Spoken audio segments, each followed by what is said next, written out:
de Félix Pérez Cardoso.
Agradecemos la exquisita interpretación de las obras y seguidamente ya nos adentramos al tema que nos convoca con el título Inteligencia Artificial, ¿qué queda de lo humano? Para ello solicitamos a los profesores Luca y Benjamín que suban al escenario y recordamos que se encuentra disponible un formulario en línea para cargar preguntas a través del código QR que está en la pantalla y a los costados del salón. El link también estará disponible para los conectados vía Zoom. Benjamín Barán es presidente del Consejo Nacional de Ciencias y Tecnología, CONACYT, ingeniero electrónico de la UNA, máster en Computer and Electrical Engineering por la Northwestern University, doctor en Ciencias de la Ingeniería de Sistemas de Computación, investigador nivel 3 del CISNI CONACYT, y le acompaña Luca Cernussi, doctor en Ciencias Informáticas y doctor PhD en Ingeniería, profesor titular del DEI de la UC e investigador nivel 3 del CISNI CONACYT.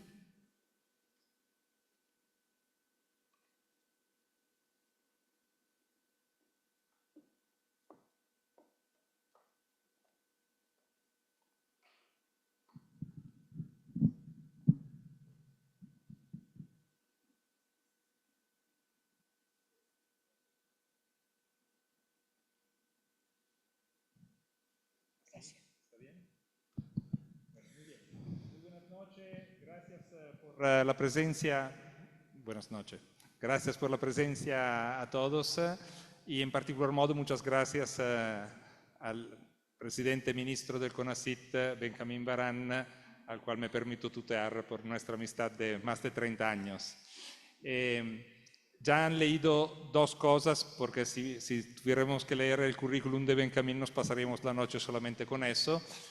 Simplemente mencionar que además de su rol como ministro y de ser uno de los investigadores más destacado, probablemente el más destacado que tenemos en informática en el país, es también uno de los padres de la informática del país, habiendo colaborado desde un comienzo y sigue colaborando con la primera carrera de ingeniería informática en la Católica, habiendo sido uno de los fundadores de la primera carrera de ingeniería informática en la Nacional, del primer máster en informática en el país, del primer doctorado en informática en el país, ahora lanzando un nuevo doctorado, etcétera, etcétera.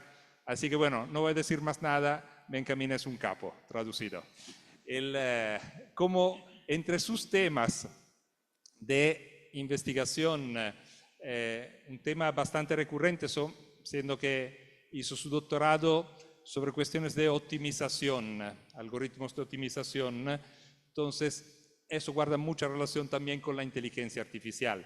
Así que es probablemente, seguramente, una de las personas más autorizadas en el país para hablar sobre este tema, inclusive desde el punto de vista técnico y no solo, porque la charla de esta noche no será puramente técnica, ni mucho menos, aunque algún componente de eso sí queremos tener. Así que, para empezar, como ya ha dicho Iona, pueden usar el código QR para enviarnos eventuales preguntas, escribir preguntas en el formulario, porque al final de la última parte del conversatorio dejaremos espacio para recogeremos algunas de estas preguntas, ¿ya? Pero en primera instancia, como primera provocación, quería preguntarle a Benjamín que nos explique un poco, para que pueda entender un niño de 7 años, no hay ningún niño de 7 años acá, pero no importa, ¿qué es la inteligencia artificial? Ya que es en los últimos 2 o 3 años está súper de moda, entonces comenzamos por tratar de entender un poco mejor qué es.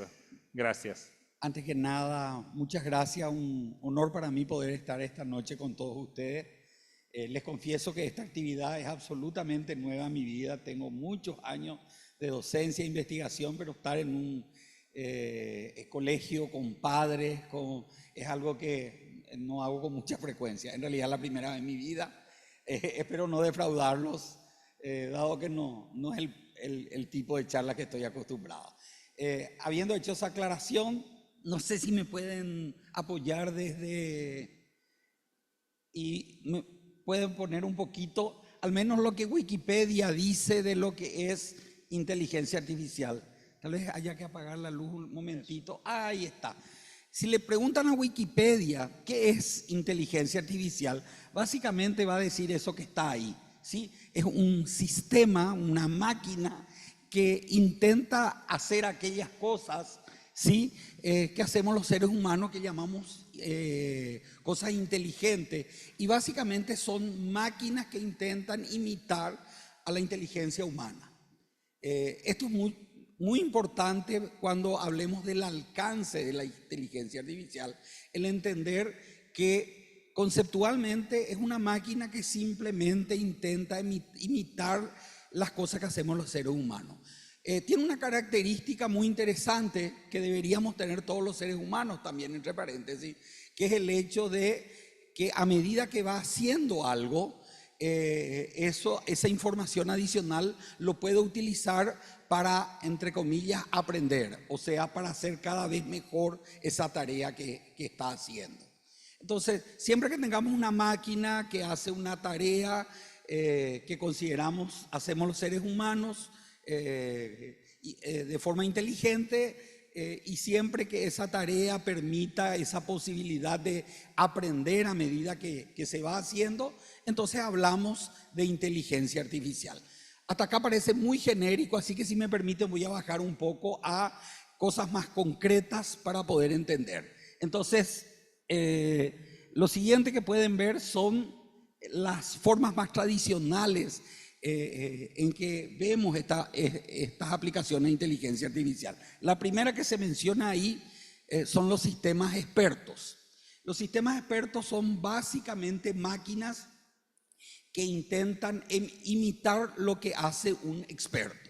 Les voy a dar un ejemplo de una tesis que me tocó orientar justamente en la carrera de Ingeniería Informática en la Universidad Católica.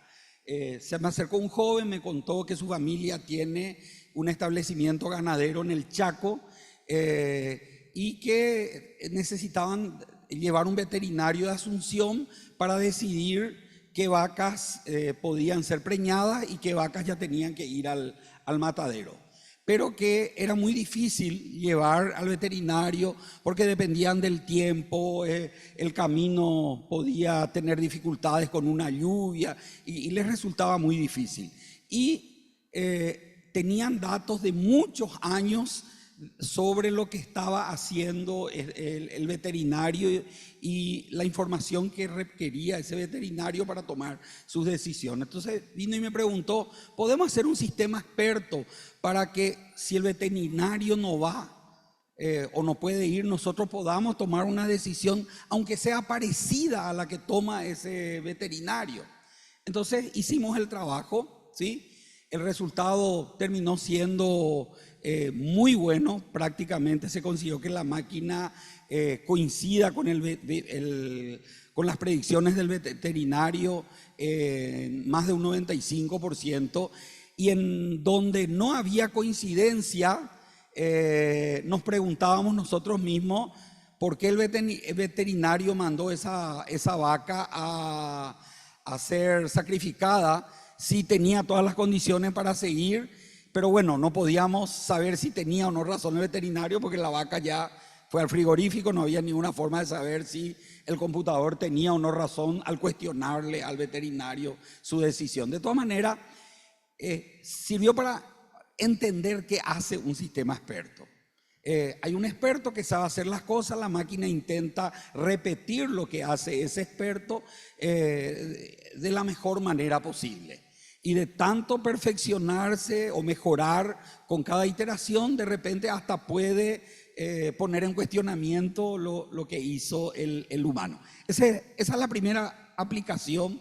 Entre paréntesis, ese tipo de aplicaciones estaba muy de moda cuando a mediados de los 80 me tocó hacer una maestría en Northeastern University en Boston, Massachusetts. Era la principal aplicación de la cual se hablaba.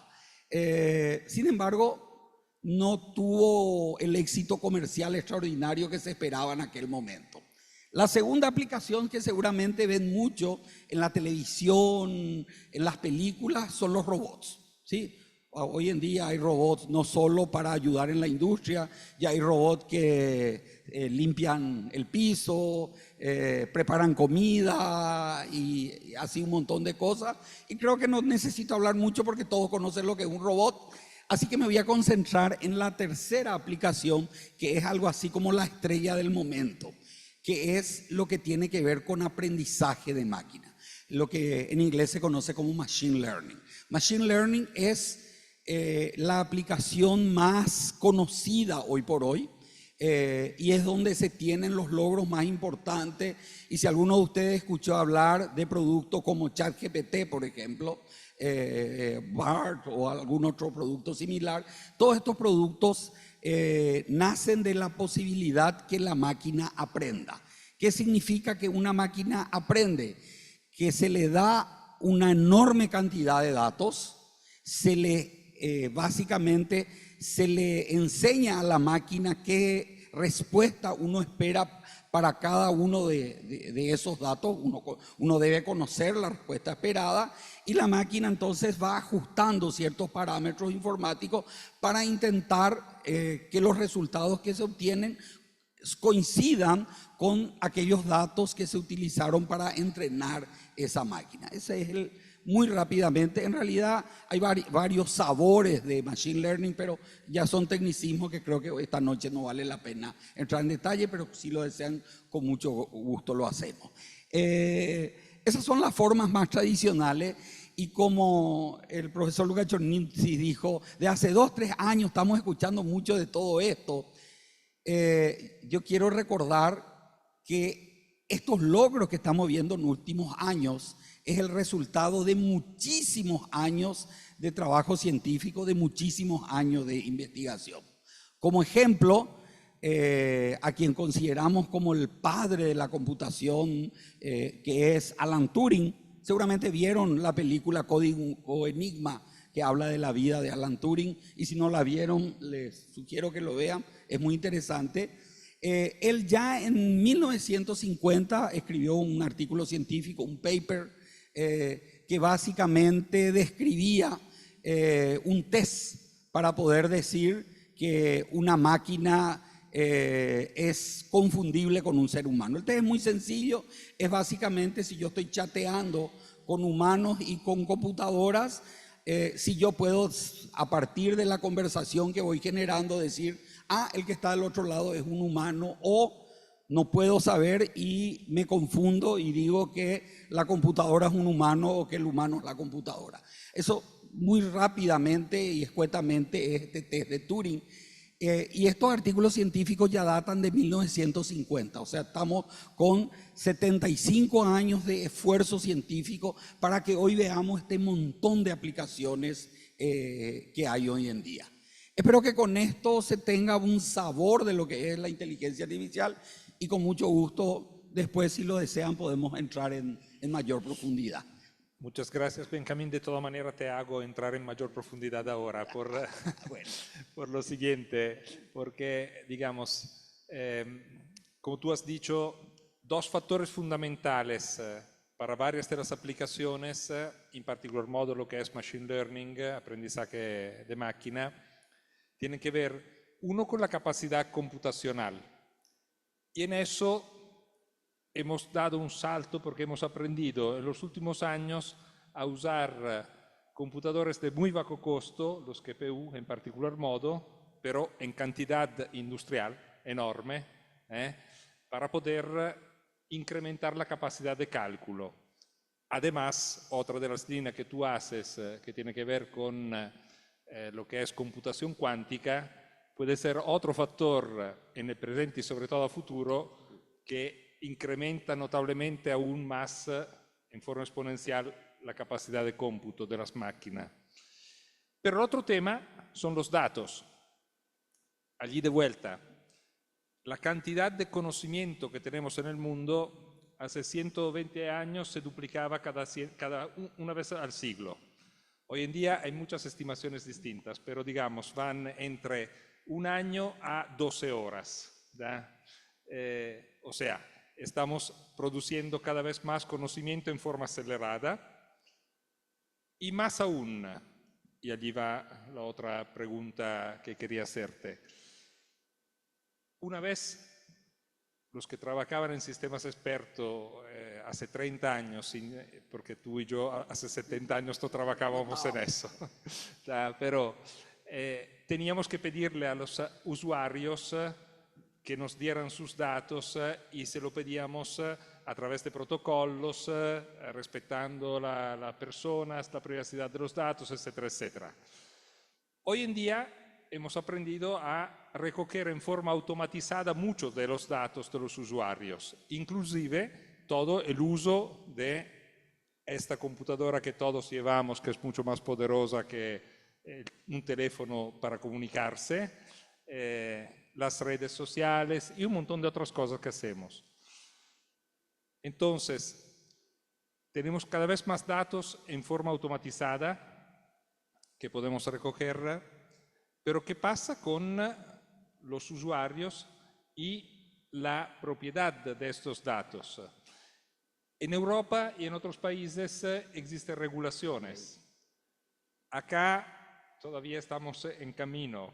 Entonces quería consultarte un poco cómo ves tú este tema, porque es un aspecto fundamental para que sea cada vez más útil la inteligencia artificial, pero al mismo tiempo tiene que ver con un aspecto importante de las personas humanas. Quiero empezar brevemente, si me permite, haciendo una breve historia de cómo se dieron las cosas con el tema de la inteligencia artificial. Como ustedes vieron, allá por 1950 ya era, vamos a decir, un conocimiento que los científicos ya estaban de acuerdo de que era una máquina que algún día por lo menos iba a poder hacer cosas que hacemos los seres humanos. De hecho, en un congreso de 1956 aparece el nombre de inteligencia artificial. Así que en los comienzos la gente dijo, vamos a desarrollar toda la matemática necesaria para aprovechar esta computadora y vamos a tener los mejores programas, o en lenguaje de los que trabajamos en informática, los mejores algoritmos para resolver los problemas de inteligencia artificial. Entonces, en la década del 60 tuvimos muchísimos avances, sobre todo relacionados al área de estadística. Pero los resultados comerciales reales no llegaron y ahí descubrimos que había sido el problema, no era solamente tener computadoras y tener algoritmos, y de hecho en la década del 70 hay relativamente pocos artículos científicos, y a la década del 70 se le llama el invierno de la inteligencia artificial, porque se estuvo trabajando toda la década del 60, se desarrollaron un montón de algoritmos, de modelos matemáticos, pero no se lograba hacer algo que impacte en la gente, que sea comercialmente relevante. Y como les conté, en los 80, cuando yo estaba estudiando en Boston, se hicieron los intentos de vuelta con algunos programas. Por ejemplo, recuerdo de Prolog, que era un lenguaje de quinta generación que los japoneses lanzaron para decir, bueno, ahora va a haber inteligencia artificial. En realidad, comercialmente eso no ocurrió y apareció lo que algunos llaman el segundo invierno de la inteligencia artificial. Y cuento todo esto porque en la década del 90 ocurrió algo, parece insignificante, pero que revolucionó los resultados que traía la inteligencia artificial. Los científicos empezaron a decir, no se trata de construir un computador más grande o de tener otro algoritmo.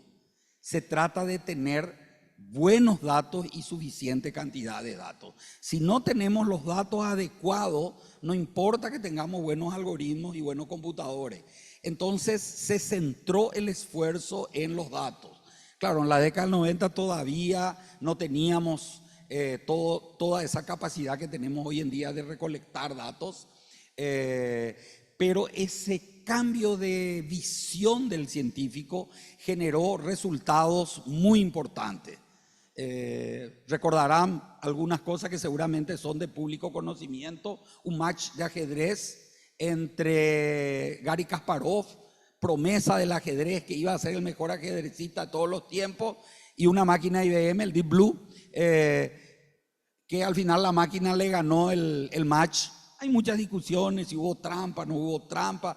Lo cierto es que la máquina avisó que podía competir claramente con la inteligencia humana. A partir de ahí, el centro principal está en tener buenos datos y enorme cantidad de datos para poder hacer un buen entrenamiento. Claro, con un buen algoritmo el entrenamiento se puede hacer más rápido, con mucha máquina eso también puede acelerar, pero lo importante era tener buenos datos. Y aquí vamos a este punto importantísimo de como los datos son tan importantes. No sé si escucharon, hay varios periodistas que hablan de los datos como el nuevo petróleo. ¿Sí? ¿Escucharon hablar de eso, el nuevo petróleo? Vieron que el petróleo es algo que bruto, es una cosa negra, fea, que ensucia, pero una vez que uno lo refina, es algo que vale un montón de dinero y que nos ayuda a mover vehículos, en fin, es una fuente de energía importante. Pero para que haga todo eso hay que refinar ese petróleo. Con los datos está pasando algo así. Es muy importante que tengamos los datos, pero el dato bruto, sin cuidar, en realidad no es suficiente. Ahora, una vez que refino esos datos y con esos datos le permito al computador aprender a hacer cosas que los seres humanos queremos, deseamos hacer o que sabemos hacer, entonces ahí sale todo el potencial. Esto lleva entonces a la situación de los datos son algo importantísimo, vamos a recoger datos. Pero entonces, al comenzar a recoger datos, la información de cada uno de nosotros comienza a ser guardada en instituciones, empresas y posiblemente sin que nosotros sepamos. Es más, muchos de esos datos se venden, así como el petróleo, digamos, ¿sí? Se refina y se vende. Esos datos entre una empresa y otra se empieza a vender. Y esa situación llegó a un punto que varios países, Europa lleva la delantera en eso, dijeron, cuidado con esto de que los datos de las personas estén recogidos libremente. Imagínense si pueden tener los datos de, no sé, de nuestra huella digital, por ejemplo, ¿sí? O de un montón de otras cuestiones personales. Entonces Europa quitó una ley de protección de datos para limitar de alguna manera hasta dónde las empresas, las instituciones tienen derecho a usar nuestros datos personales y qué se puede y qué no se puede hacer con esos datos. Paraguay parece que en todos los temas tecnológicos como que esperamos un poquitito, miramos lo que pasa en el mundo, vamos un poco atrás, pero al final terminamos haciendo lo que hace el mundo. Hoy ya hay una ley de protección de datos escrita, digamos, y el Parlamento lo debería votar y convertir en ley, espero yo que en la brevedad posible,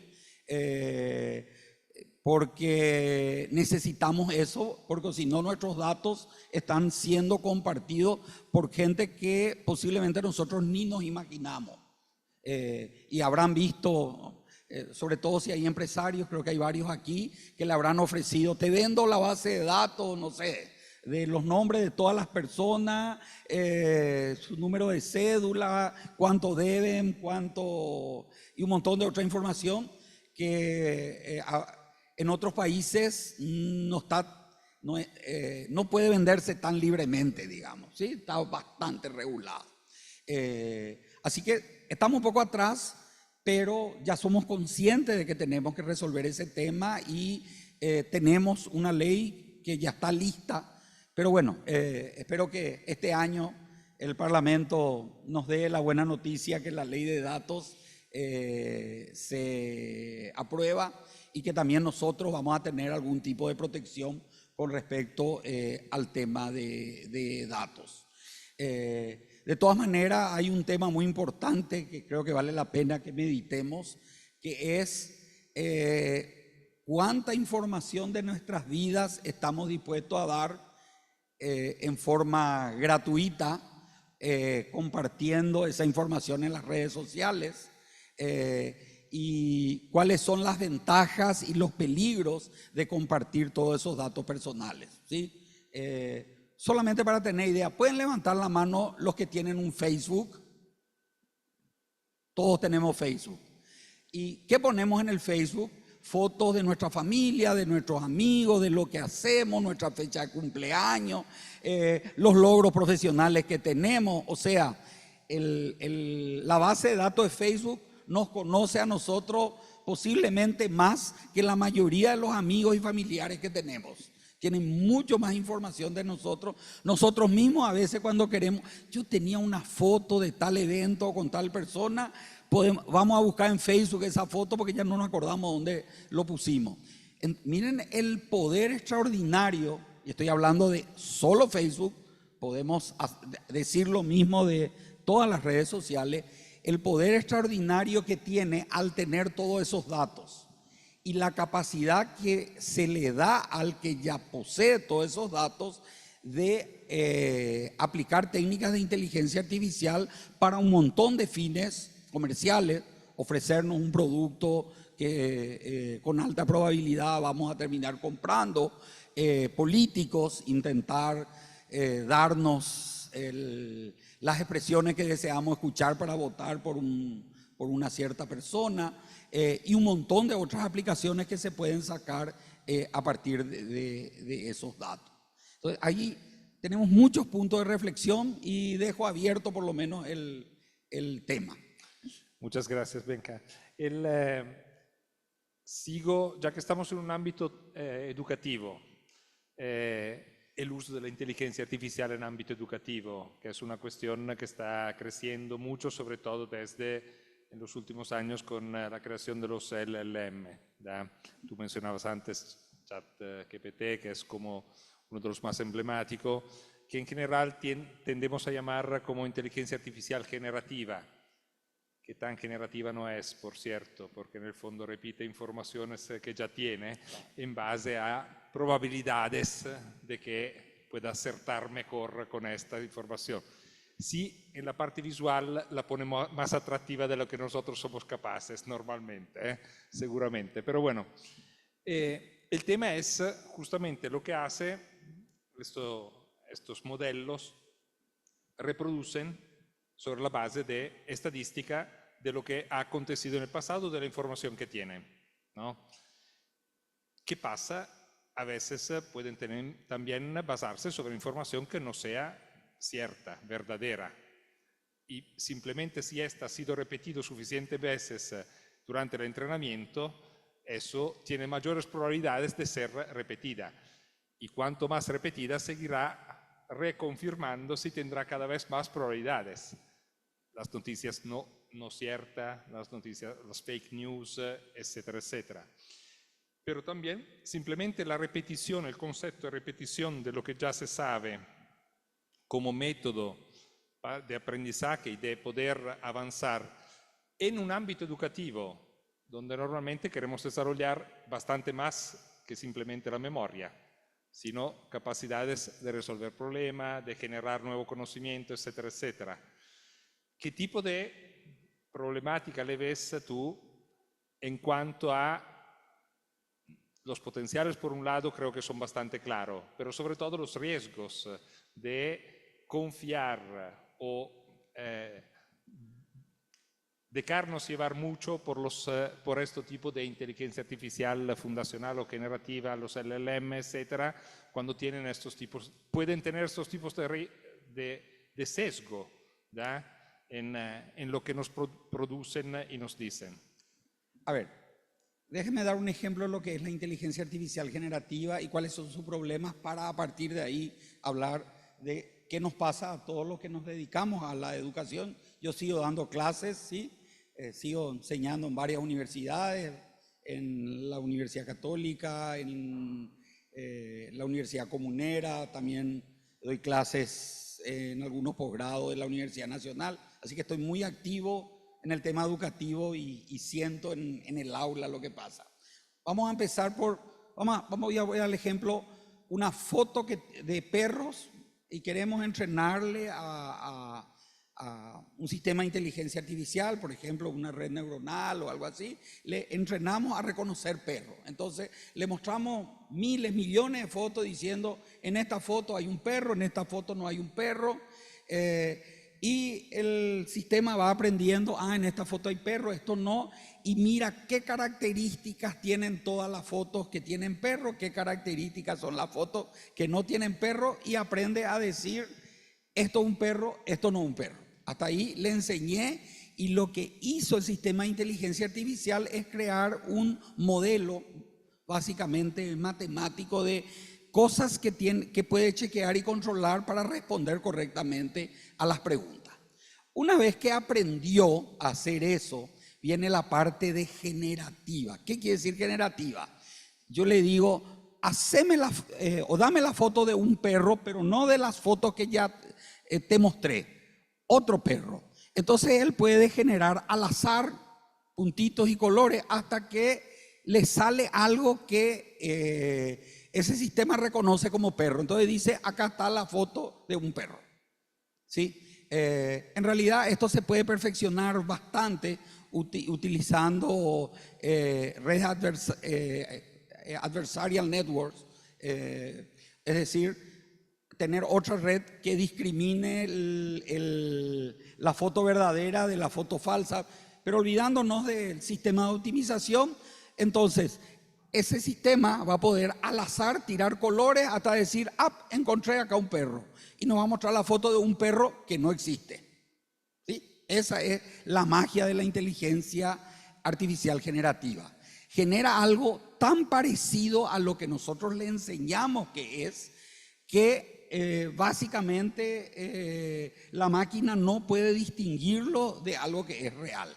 Entonces, así podemos tener la foto de un perro que no existe, o no sé, una música de los Beatles que nunca escribieron los Beatles, pero yo escucho y el sonido me hace decir, sí, parece que son los Beatles realmente, o un texto o lo que sea que voy generando. ¿Qué problema tiene esta generación casi al azar? ¿Sí? Como mencionó Luca, en base a probabilidades que se van construyendo. Básicamente vamos a encontrar tres problemas muy importantes. Quiero mencionar los tres porque esos mismos problemas los tenemos en la educación de nuestros jóvenes. El primero es el sesgo, es decir, de acuerdo a las fotos que yo usé para decir que es un perro y que no es un perro, esa máquina va a decir esto es un perro o esto no es un perro. Si yo nunca le mostré la foto de un perro caniche, posiblemente cuando le muestre la foto de un caniche va a decir esto no es un perro, porque yo no le entrené a reconocer ese tipo de perro como perro. Entonces, el primer problema que tenemos es que de acuerdo a los datos que usamos para entrenar puede haber lo que se llama un sesgo. Y esto sobre todo cuando se usa para ver la probabilidad de que alguien en juicio sea culpable, que un alumno pase o no una materia. Esos sesgos pueden ser bastante perjudiciales a la verdad. Puede ayudar al profesor a hacerlo más rápido o al juez, pero puede perjudicar porque simplemente está copiando a partir de los datos que aprendió. Sesgo. Segundo problema, se conoce como hallucination el problema, o alucinaciones, que es inventar cosas que no existen. Por ejemplo, me da la foto de un perro, pero que en realidad no existe el perro. O me inventa datos que gramaticalmente son correctos, pero que no existen. Entonces, este sistema de inteligencia artificial generativa puede decir cosas gramaticalmente perfectas. No voy a encontrar un error de castellano, pero es mentira y se generó al azar. ¿Sí? Entonces hay que tener mucho cuidado. Y el tercer problema es el problema de la explicabilidad. ¿Sí? Si yo les muestro una red neuronal profunda que se usó para decidir si la foto es de un perro o no, y ven todos los numeritos que se calcularon, los parámetros que se usaron, los seres humanos no somos capaces de entender por qué esta foto es de un perro y esta foto no. O sea, ¿qué realmente está haciendo esa máquina para decidir una cosa o alguna otra cosa? Esos tres problemas que mencioné, sesgo, por un lado, alucinaciones, o sea, mentiras, y falta de explicabilidad, son fundamentales para entender para qué sirve y para qué no sirve la inteligencia artificial generativa. Ahora vamos al ámbito educativo. Vamos a algunos ejemplos concretos. Una maestra pide hacer una composición sobre el verano, ¿sí? El alumno le pide a ChatGPT, a esta inteligencia artificial generativa, escribime una oración sobre el verano, y la máquina va a generar una fantástica composición. Posiblemente va a haber ahí cosas con sesgos, con alucinaciones, cosas que ni siquiera vamos a poder explicar, pero en perfecto castellano, sin error de ortografía, totalmente coherente. Y si la maestra no lee en profundidad y no tiene conocimiento de inteligencia artificial como para discriminar un trabajo generado de forma automática de lo que hace un ser humano pensante que quiere expresar un sentimiento, posiblemente la maestra va a decir, qué lindo esta composición, no sé cómo son las notas hoy en día, en mi época era 10 felicitados, ahora parece que 5, andamos más económicos, hasta 5 nomás va las notas ahora. Pero es muy fácil de hacer, inclusive los que enseñamos computación, ¿sí? Yo le pido, quiero que me escriba un programa en Python que sume 2 números, y va a escribir el programa, y si yo llevo eso al computador y ejecuto el programa va a funcionar. Entonces, por ejemplo, en los cursos de Python que estamos dictando, una de las cosas que hacemos ahora, antes de dar temas de trabajo práctico a los alumnos, temas de examen, es asegurarnos que ChatGPT no da la respuesta correcta. Entonces, de acuerdo a cómo enuncia uno el problema, ChatGPT se equivoca, y entonces ese tema sí sirve para examen. Ahora, si yo le doy a ChatGPT y el ChatGPT salva, entonces digo, epa, tengo que cambiar algo en mi tema. Aprovecho para contarles que tengo una hija que está haciendo un doctorado en sociología en la Universidad de Buenos Aires. Y ella es profesora, ya a Dios gracias, concursada en una universidad de la Argentina, y enseña temas relacionados a su profesión.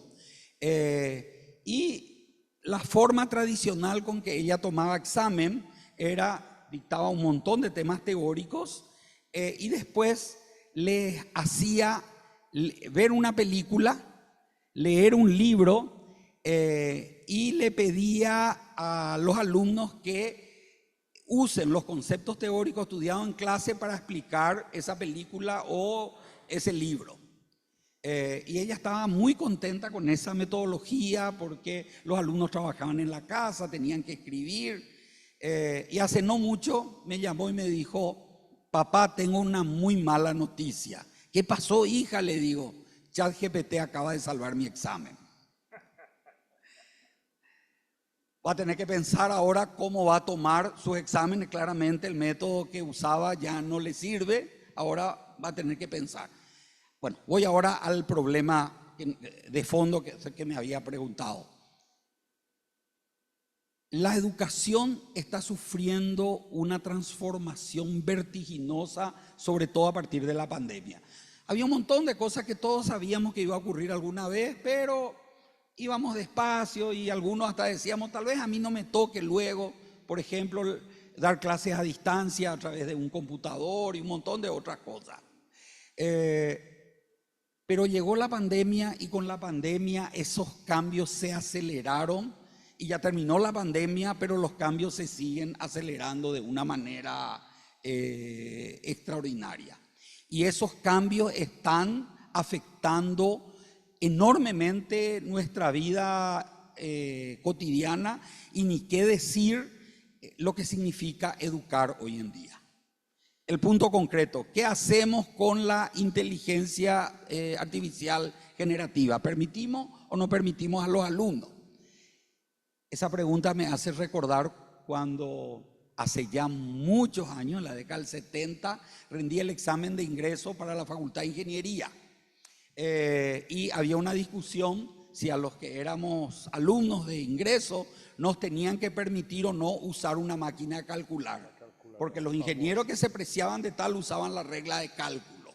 La máquina de calcular, según algunos profesores, nos iba a permitir que pensemos. Entonces, para ser buenos ingenieros teníamos que lograr no usar la máquina de calcular. Y miren qué pasó con esa discusión de vamos a prohibir el uso de la máquina de calcular. Todos tenemos la máquina de calcular en el bolsillo ahora, ¿sí? Y ya nadie se pregunta, me acuerdo que unos profesores decían, pero ¿qué va a pasar si es que no hay máquina de calcular? ¿Cómo van a saber hacer una raíz cuadrada?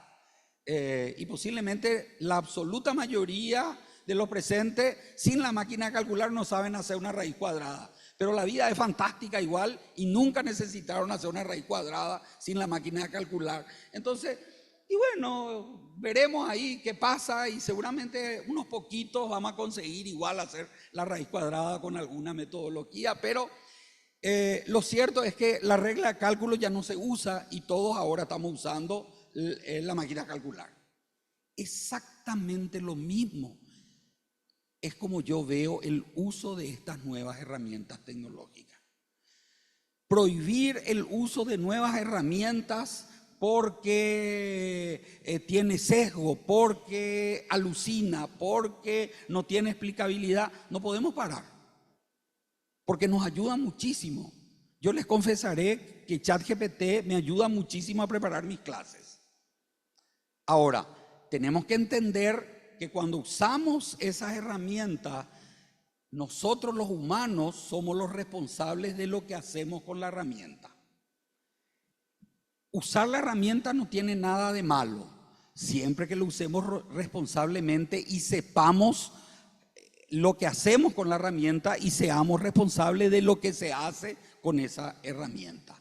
Entonces, ¿qué está pasando? Está pasando que el profesor, llamémosle de estos tiempos, tiene que enseñar cosas para las cuales no fuimos debidamente entrenados.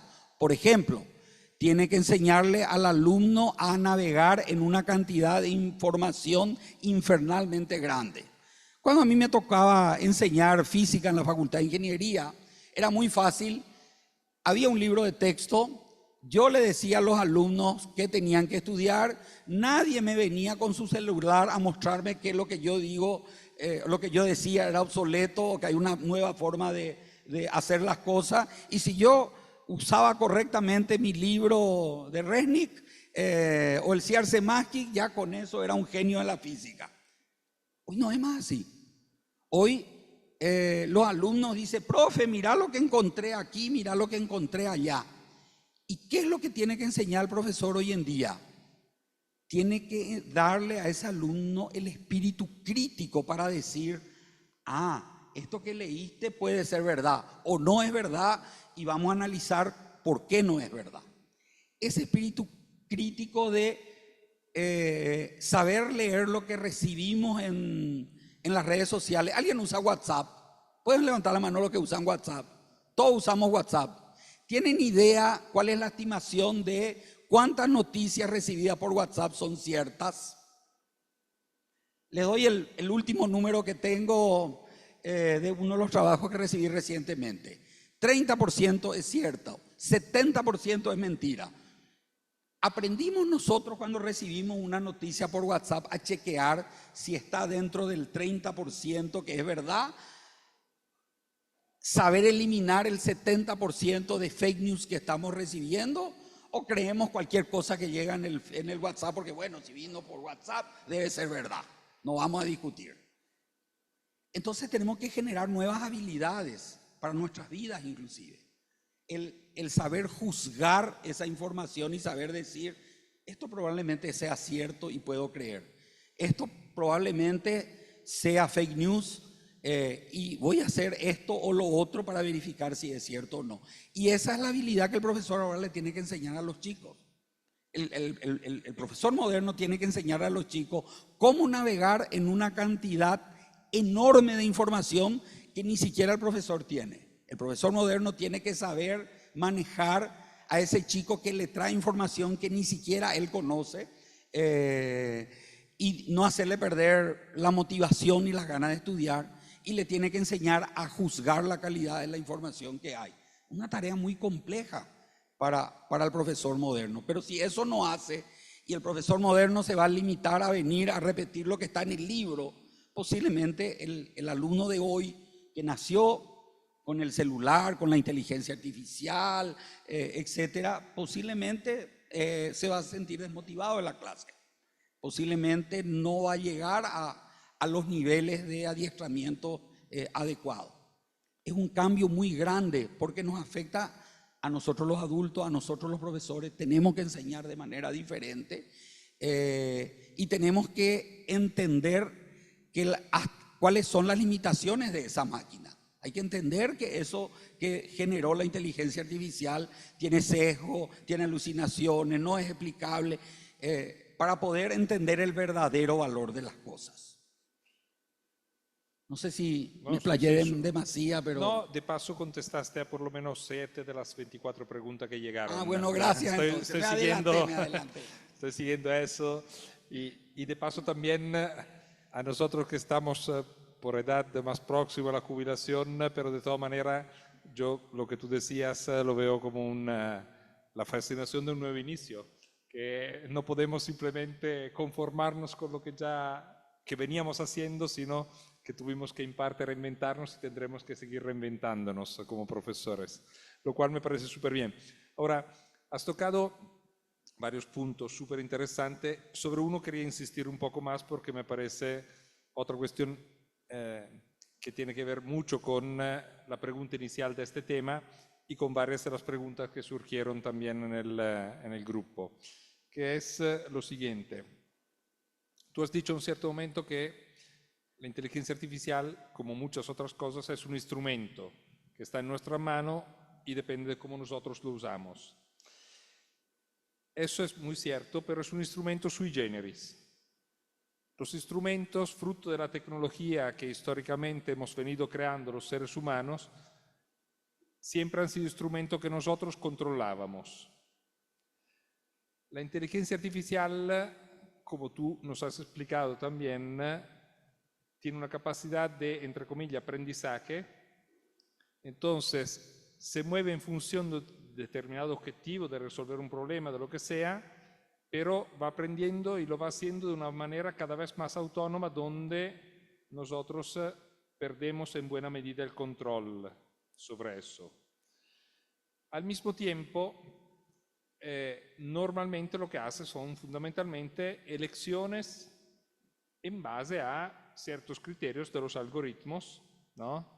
De lo que tiene mayor probabilidad o de lo que considera que podría ser, en base a su objetivo, podría ser más adecuado.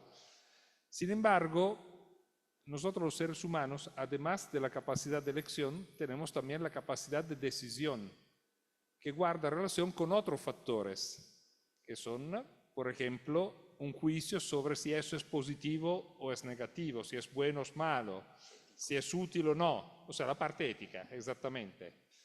Entonces, ¿cómo ves este tema con respecto a las herramientas de inteligencia artificial hoy en día y cómo dar mayor control, inclusive sobre la decisión, no solo sobre el uso, a máquinas y algoritmos que cada vez más pueden ser más autónomos y más sofisticados?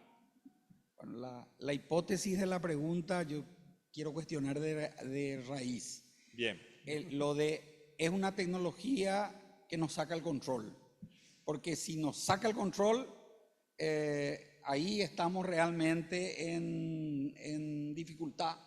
Por eso que hay una discusión a nivel mundial de lo que es y qué debería estar permitido y qué no debería estar permitido con la inteligencia artificial. Hay varios países que ya están sacando las primeras legislaciones, digamos, al respecto. Ya estuve en una cumbre ministerial discutiendo el tema porque es un tema que nos preocupa a todos. Y ahí voy a confiar un poquitito en el instinto de supervivencia de los seres humanos, ¿sí? Les recuerdo que en 1945 explotaron 2 bombas atómicas. Desde entonces somos capaces de autodestruirnos si lo deseamos, y han pasado desde 1945 hasta ahora, ¿cuántos años? 79. 60, no, 80 años, ¿no? 80 años, sí. 80 años, 79. sí. Bueno, y en 80 años acá seguimos, no nos hemos destruido.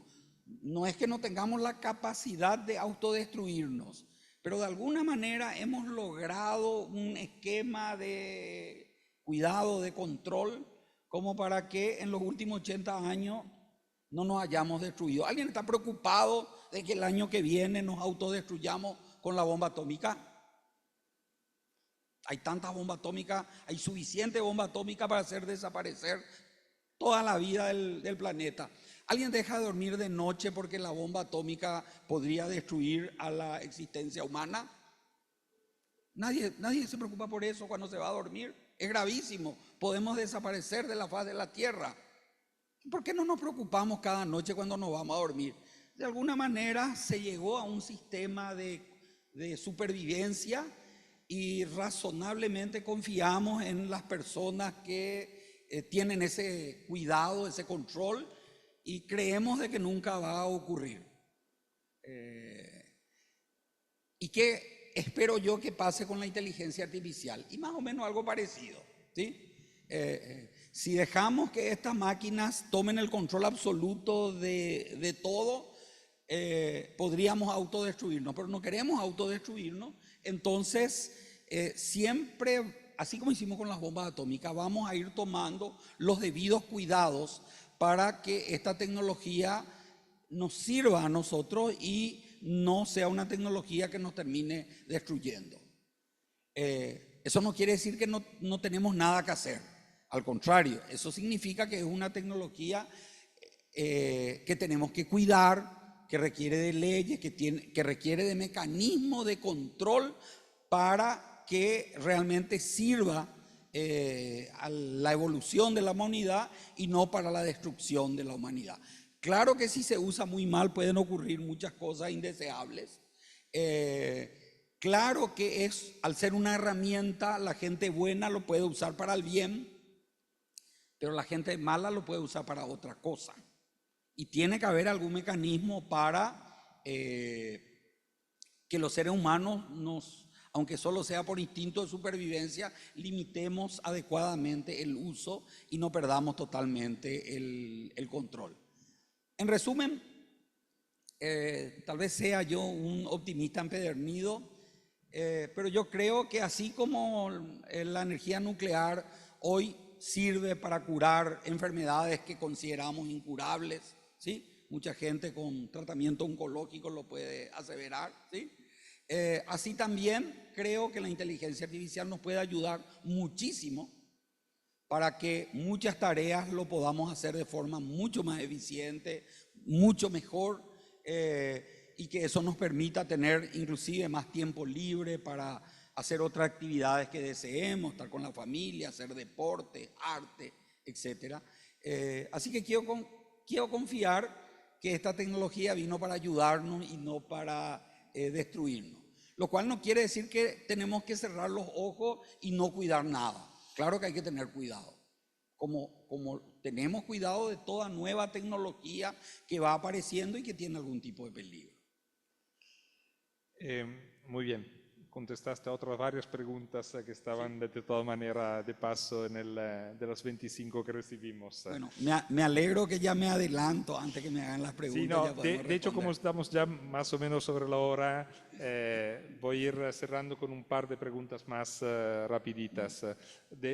Una importante acabas de contestarla en el fondo, porque como tú bien has dicho, Benjamín, la responsabilidad del uso adecuado de la tecnología es de cada uno de nosotros, que cómo la usamos, pero también le corresponde a la política crear las condiciones para que este buen uso sea posible y fructífero, y al mismo tiempo que en la medida de lo posible se evite el mal uso, ¿no?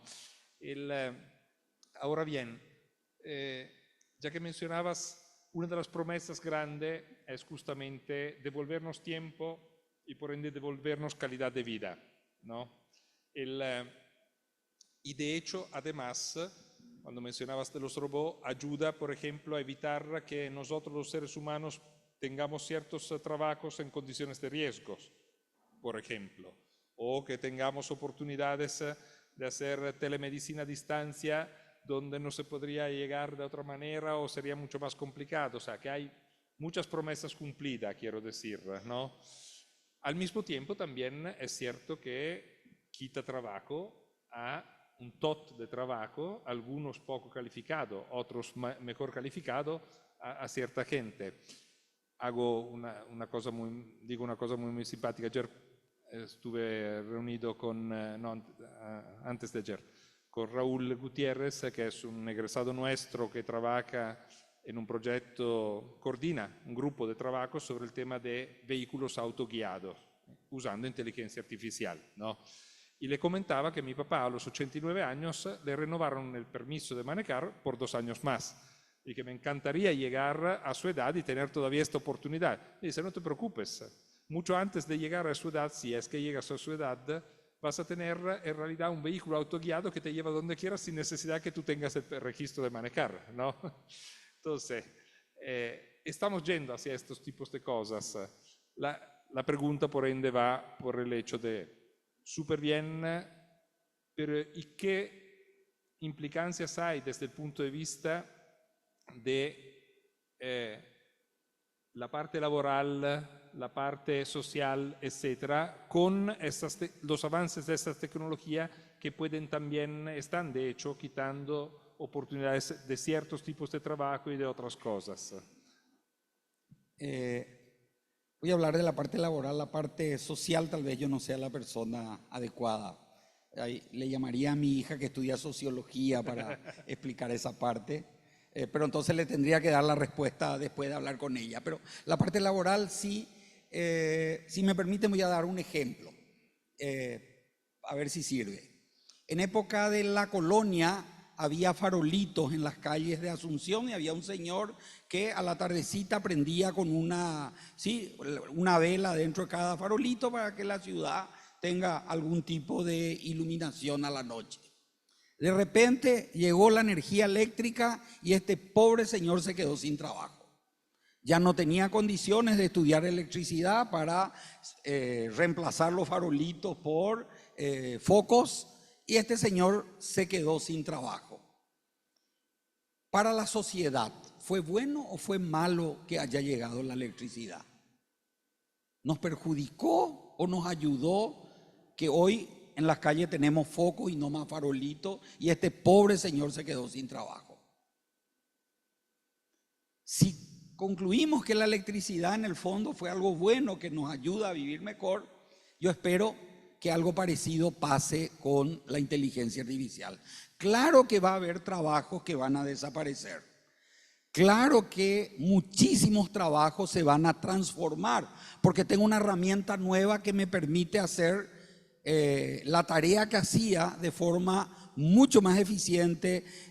Puedo hacerlo más rápido, puedo hacerlo mejor con esa nueva herramienta. Entonces, la forma de hacer muchísimos trabajos va a cambiar. De hecho, hace poco recibí una revista que hablaba de que 80% de los trabajadores de Estados Unidos han tenido su trabajo afectado con la llegada de la inteligencia artificial generativa.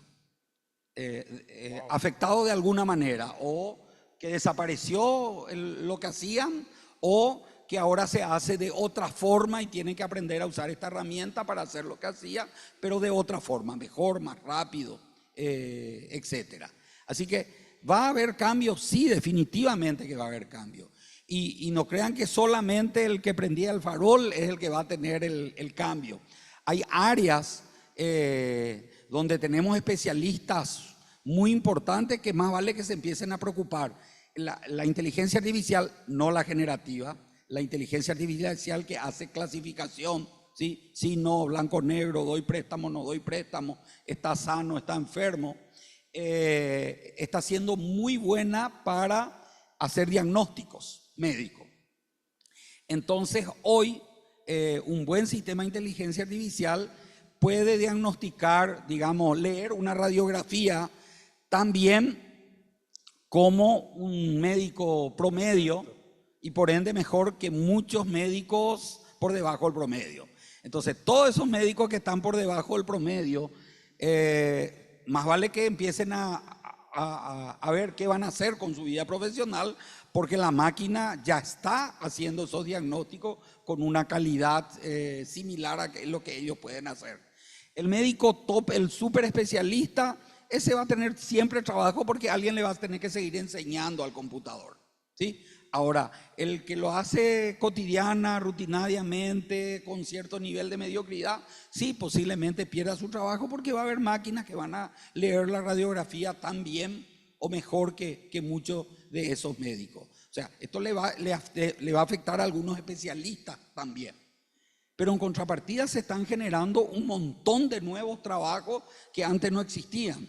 Por ahí habrán leído, a mí me da todavía algo de inquietud, pero por ahí leo nuevas profesiones como prompt engineering, ¿sí? O sea, cómo uno escribe la pregunta para que conteste el computador lo que uno quiere, ¿sí? Como algo probabilístico, es cuestión de que yo, si es inteligencia artificial generativa, es cuestión que yo pregunte suficientemente o le ayude al computador a ir a donde yo quiero y puedo conseguir lo que quiero. Entonces hay ahora una nueva profesión. Esa profesión no existía. Bueno, en realidad hay tantas profesiones que no existían cuando yo estudiaba y que hoy mis nietos me dicen que quieren ser youtubers, tiktokers, influencers, un montón de profesiones que cuando mis padres me hablaron de qué yo iba a hacer cuando grande, no me contaron que iba a haber estas profesiones. Pero hoy los chicos hablan de que quieren tener esas profesiones. Resumo entonces.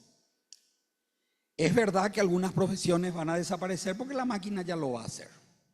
Es verdad que la mayoría de las profesiones, al tener una herramienta tan poderosa, van a tener que adaptarse para usar correctamente esta herramienta, porque esta herramienta nos va a permitir hacer mejor y más rápido muchísimos trabajos que hoy se necesitan. Es verdad también de que nuevos trabajos y oportunidades van a ir apareciendo. Ahora, en ese contexto, ¿tenemos que tener miedo de las implicancias laborales que va a tener la inteligencia artificial? Y para el que no quiere estudiar, para el que no quiere aprender, para el que no quiere evolucionar, sí tiene que tener mucho miedo.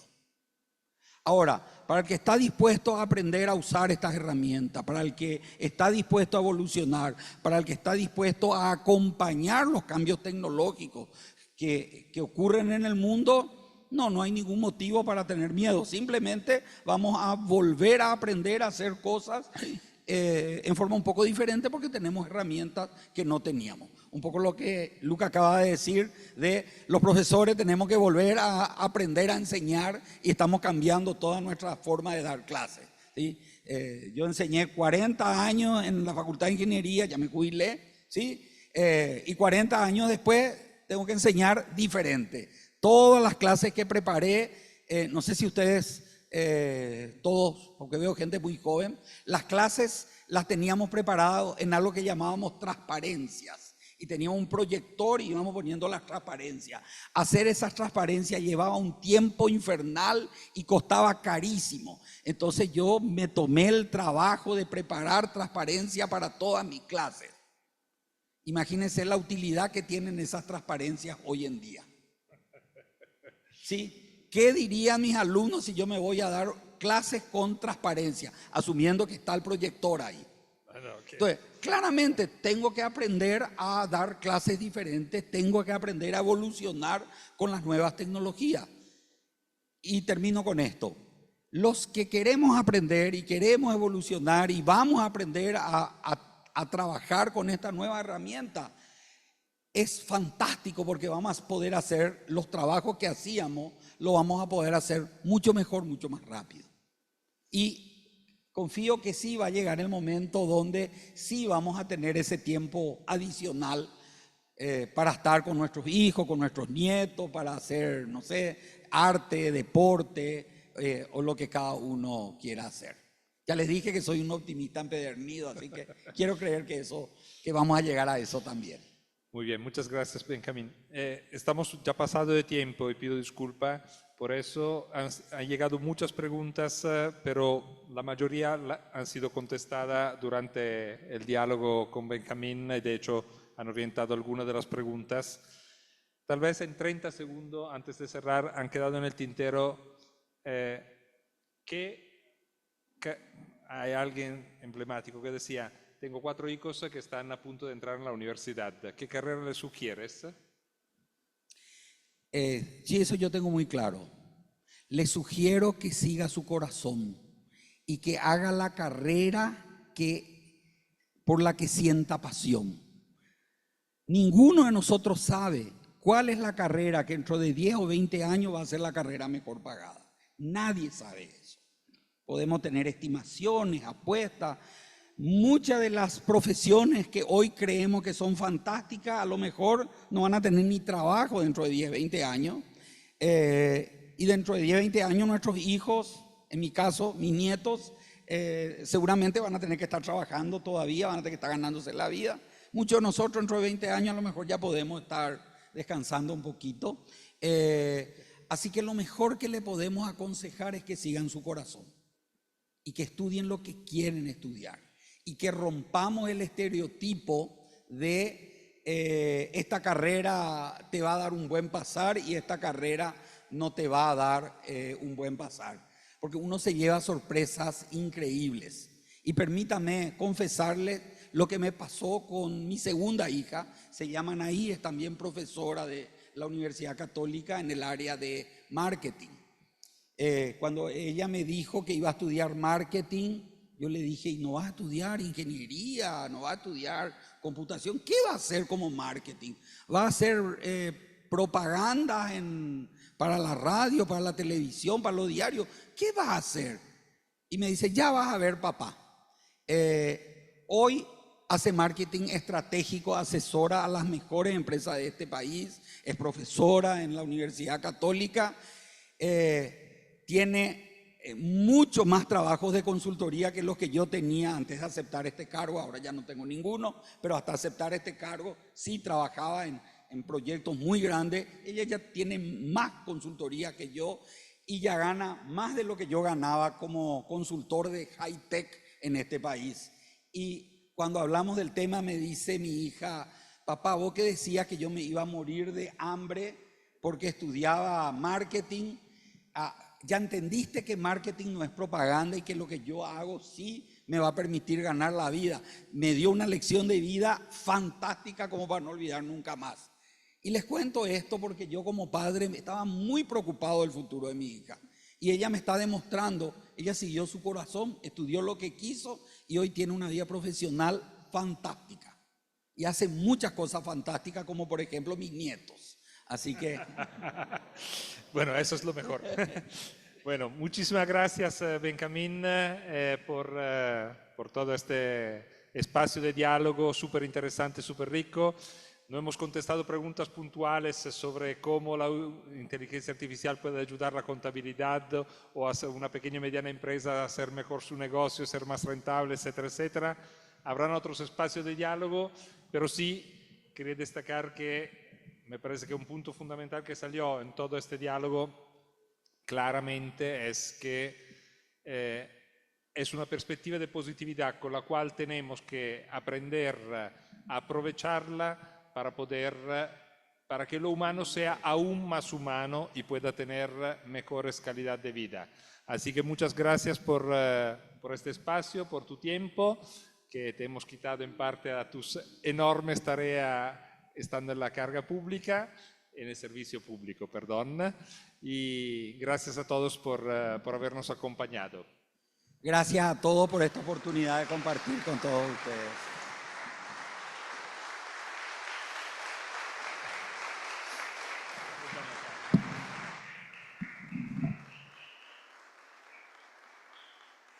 Bueno, agradecemos a estos panelistas de primer nivel y al público que y también a las más de 60 personas que han seguido la transmisión vía Zoom.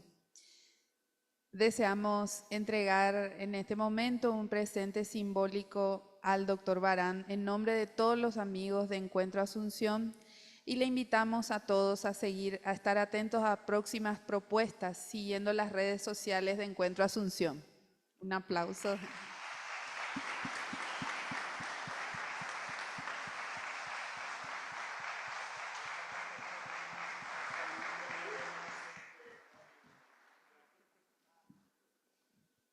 Muchísimas gracias a todos y a las órdenes. Un verdadero placer compartir con ustedes. A las órdenes. Gracias.